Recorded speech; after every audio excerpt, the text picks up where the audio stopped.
Hunting Beast is brought to you by Sport Chief and by the following partners: BeaverTech and Portable Winch.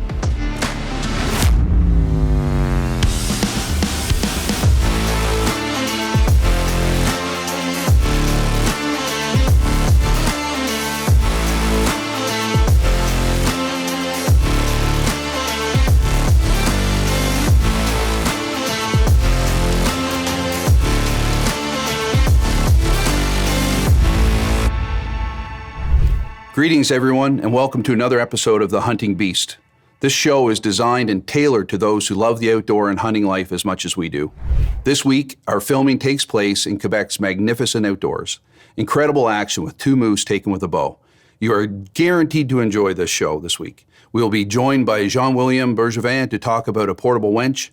We also will be joined by Luc Bredor, our seed specialist, who will be giving us some advice about food plots for upcoming deer season. We know that we all have special moments in the field, and we want to share some of those moments with you. So grab your snacks, stay tuned to see what we have for you this week on The Hunting Beast. Let's go. The Hunt of the Week is brought to you by Sport Chief.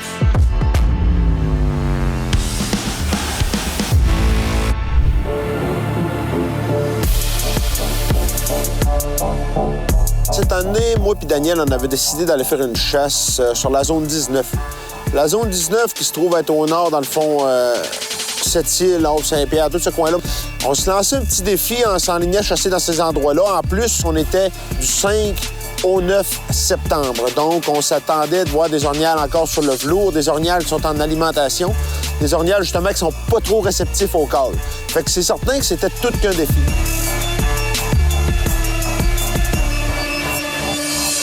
Pour dire ici, là, on avait notre bateau, on était capable de se déplacer justement sur le lac qu'on voit directement en arrière de moi. On s'est concentré beaucoup ici. On a essayé de trouver des traces sur le long. Des fois, il y avait des petites plages de sable, des petits endroits comme ça. On a essayé de trouver des bons endroits. Première soirée qu'on est arrivé ici, parce qu'on est arrivé dans la journée, première soirée, je me rends une petite baie de foin. Je colle un petit peu. Il y a un bouc qui nous a pondu là-bas. Ça fait à peu près 45 minutes de ça. J'essaye de le faire bouger, mais il reste quasiment plus grand temps. La noirceur s'en vient. Ben, je savais, dans le fond, qu'il y avait un brûlé dans à peu près 1 kilomètre. Fait que j'ai dit à Daniel, j'ai dit demain, écoute, on pogne la montagne. Si t'incites les orgnales mangent, ils bougent pas gros. On se lâche là-dessus. On va essayer d'aller voir ce que c'est qu'on est capable de faire. Je veux pas trop le déranger. Je vais laisser ça tranquille, puis demain.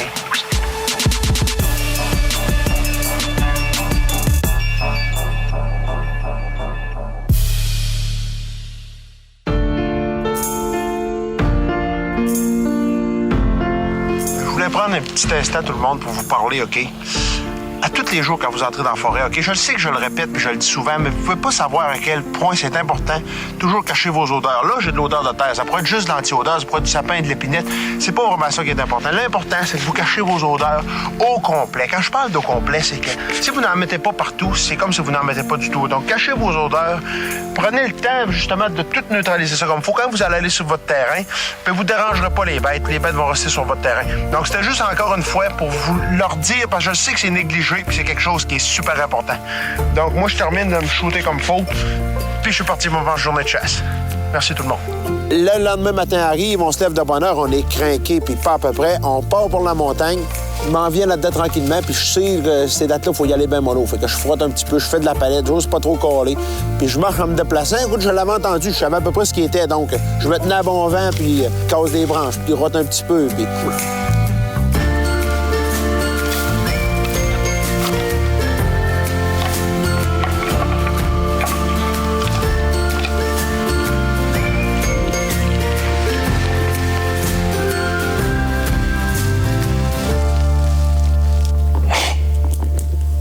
Réponse. J'ai dit, oh, t'as pas été dedans. Fait que là, on starte les caméras, ça m'avait répondu. Moi, j'étais sur un buton, ça a répondu dans le trou. Fait que je pars en bas. Écoute, j'avais à peu près 1000 pieds à faire. J'ai fait ça tranquillement, pas vite, en faisant du rotting. J'arrive à peu près à 200-300 pieds de ce que je me doutais qu'il était. Puis je le vois, il était en train de s'en venir.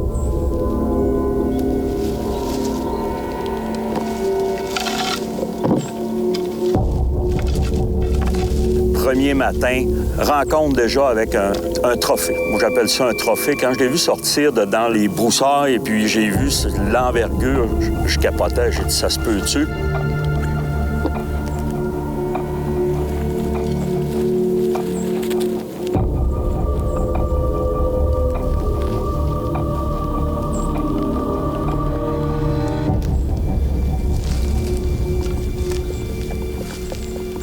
Là,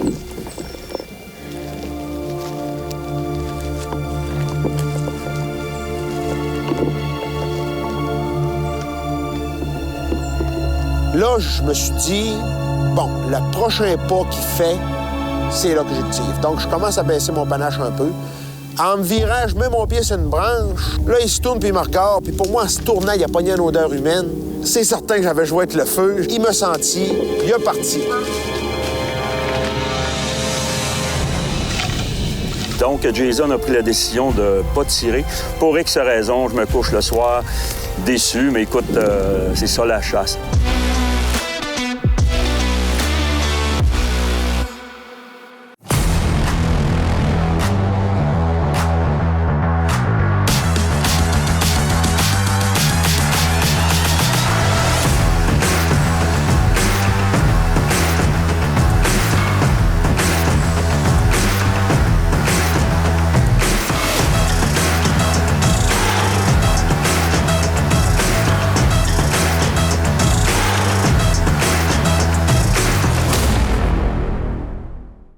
Premium Mix, 25 years of expertise behind the best possible mixtures to ensure that your games show up in your fields. A team of experts will support you from the purchase of your seeds up to the realization of your food plots.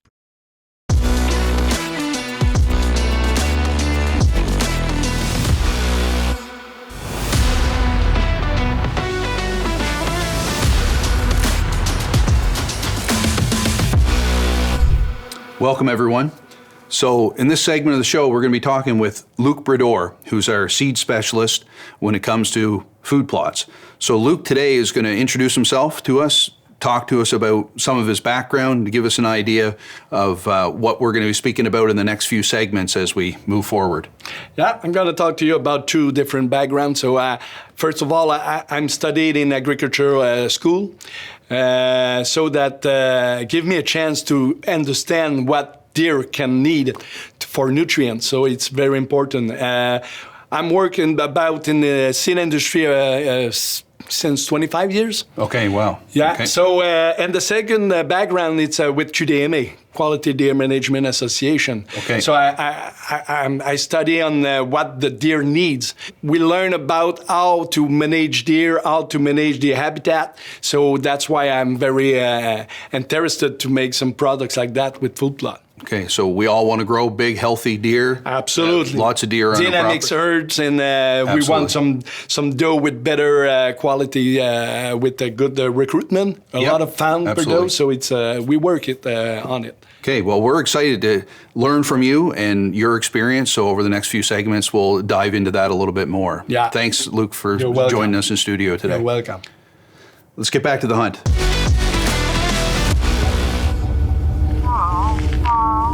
Deuxième journée, rien. Troisième journée, ils vendent en fou. Ça n'avait même pas de bon sens. On continue à faire de la prospection pareil. Aucune réponse, rien. Là, on commençait à se poser des questions parce qu'il nous restait 2 jours. Là.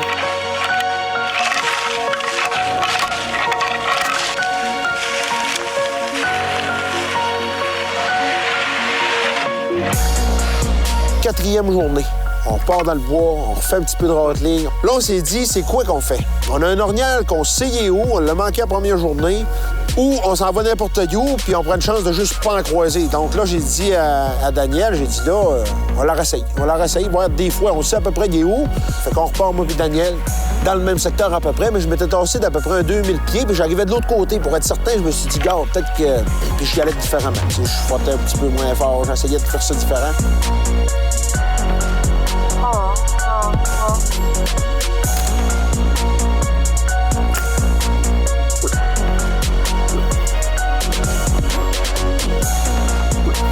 On cale, il se passe rien. Là, on vient décourager ben raide. On monte sur le dessus d'une montagne, puis là, je pogne les jumelles, puis je watch. Ça fait une demi-heure qu'on est là. Puis des fois, on se tasse de 100 pieds pour avoir des angles différents. Puis on watch, puis on watch, puis on watch. Vers à peu près 10h30, je vois apparaître un panache.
Yes, sir!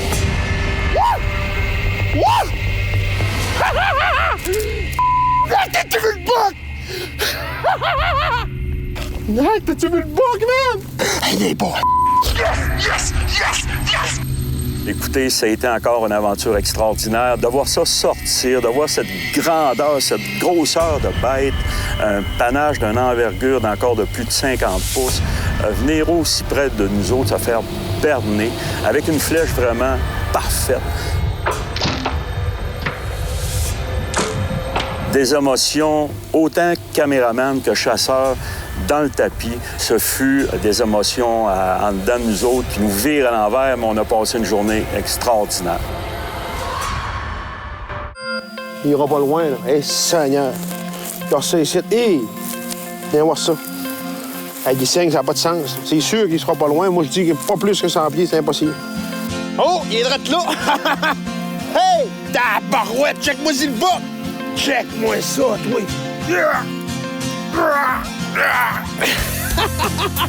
Hey! Hey! Mais ça n'a pas de maudit bon sens. Check la grosseur du bas. Tabarouette! Ça fait 3 jours qu'on est ici.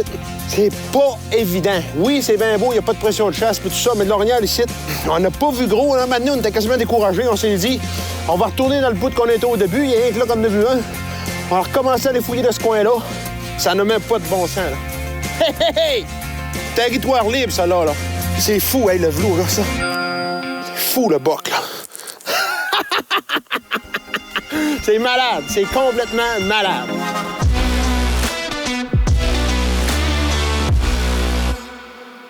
You need power to pull your big game, pull some logs, pull your ATV, pull stuff at the cottage, or pull yourself out of trouble. You just need one portable winch. With it, you'll have true power in your hands. Portable winch. It's simple, it's strong, it's efficient. Don't wait any longer. Get yourself a portable winch.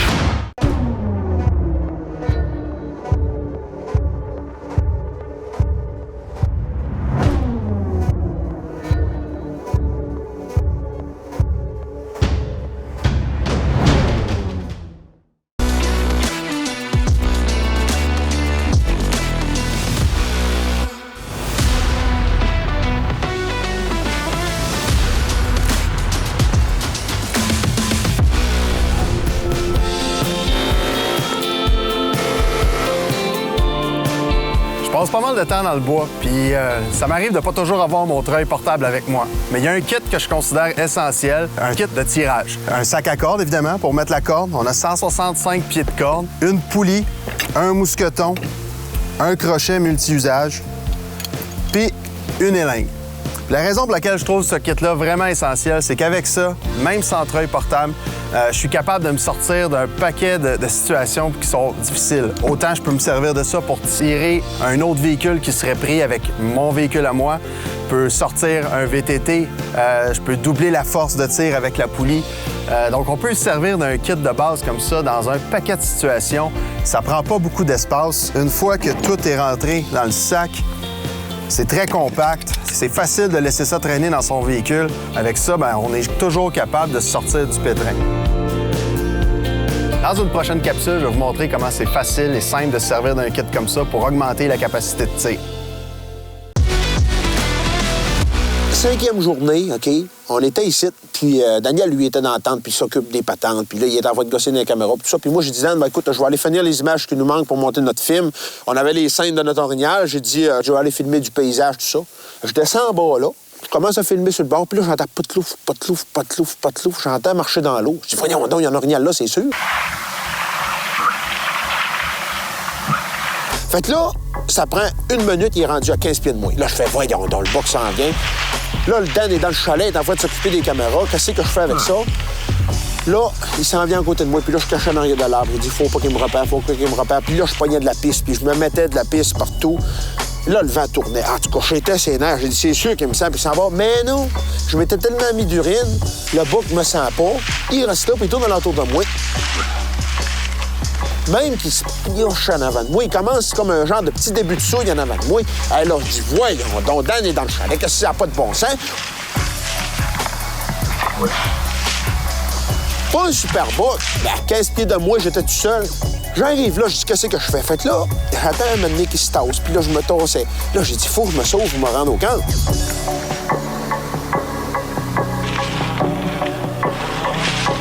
Je réussis à faire le tour, je sors de là, puis là, j'arrivais à la course. J'arrivais à partir de là, je suis monté ici, j'arrivais là sur le plateau, brûlé ben dur, je dis, Dan, le bouc est là. Il est craqué ben dur, ça faisait 15 minutes, je le filmais en dedans de 15 pieds de moi. Il est rouge, il arrive à la course, il dit, viens-t'en, prends ton arbalète, faut que tu viennes voir ça. Je me lève les yeux, il est là, puis il nous regarde, il s'en venait vers Jason, qui était justement là plusieurs minutes avec. On dirait qu'il voulait le suivre. Là, on est rendu 3. On s'attendait qu'il allait être de l'autre côté. Il pogne un doute. Fait que là, en pognant le doute, ben là, il commence à vouloir nous contourner.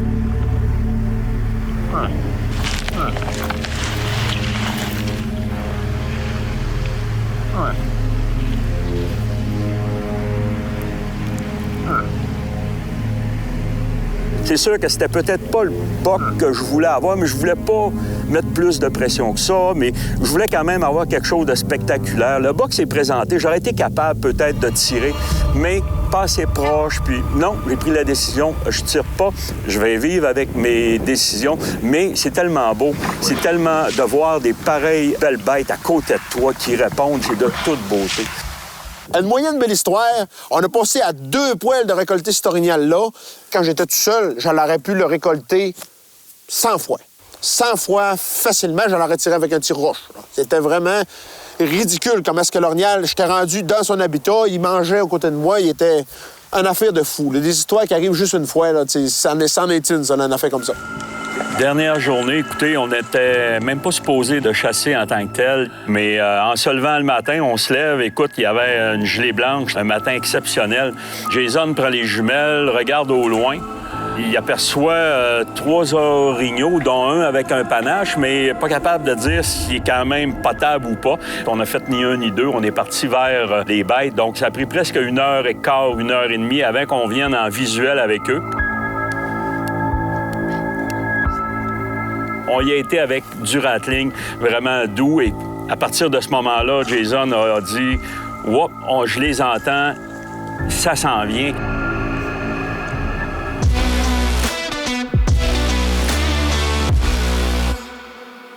Introducing the Elite 4500 4X, most forgiving iBox in the industry for faster target acquisition and improved accuracy. The versatile 4-to-1 ratio allows you to dial down for close encounters or crank it up for long-distance shots. Improved lens coatings for crisp, edge-to-edge clarity in low light. Premium features for every hunting advantage. The all-new Elite 4500 4X. Hunt for your trophy, not your crosshairs.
Il l'a fait monter, mais il a fallu que Jason le travaille pour, justement, on avait une lisière d'arbres, il a fallu qu'on coupe dedans. Puis il est venu à portée de tir, mais j'avais tout plein d'arbres. Donc, écoute, j'y étais du mieux que j'ai pu. Je pense que la flèche est un petit peu basse, mais je suis vraiment dans le... Je suis bas, mais si c'est bas de même, plus cœur que tout le monde m'écoute, on se croise les doigts. Ça serait extraordinaire. La trail de 100 avait environ 16 pouces. On s'en allait à grands pas dessus. Mais au bout de 3 km, je vous le dis, 3 km approximativement, et voilà, on perd la trace de sang. Qu'est-ce qu'on va faire? On laisse ça aller ou on prend une dernière chance et on appelle l'Association des conducteurs de chiens de sang. J'essaie de rejoindre un gars que j'ai rencontré, mon ami Pietro Bolini, qui reste au Lac-Saint-Jean. Pietro, de son côté, il dit « Écoute, moi, les gars, si vous voulez que je monte, pas de problème. » Mais moi, je savais que c'était quand même à 14 heures de route, donc c'était pas évident. Pietro, il dit « Il n'y a pas de problème, les gars, je vais être là demain matin. » Le chien part. On l'a mis exactement où est-ce que la shot a été faite. Le chien est parti vraiment au 90. Nous autres, on cherchait vers le tout droit, vers la couette de bois, mais lui est parti vers la droite. Et puis, il a fait 2,5 km encore. Pensez-y, 2,5 km.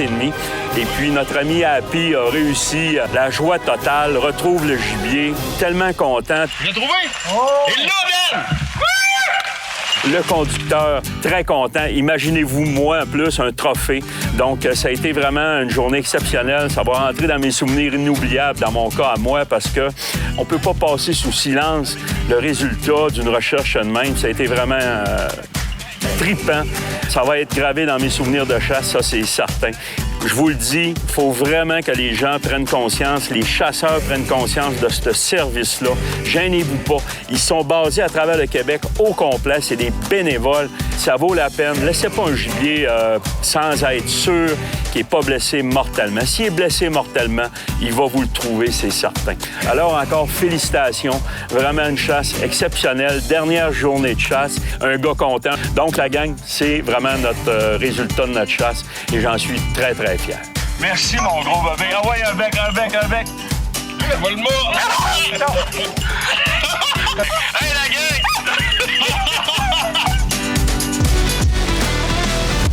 So unfortunately, our time together is at an end for today.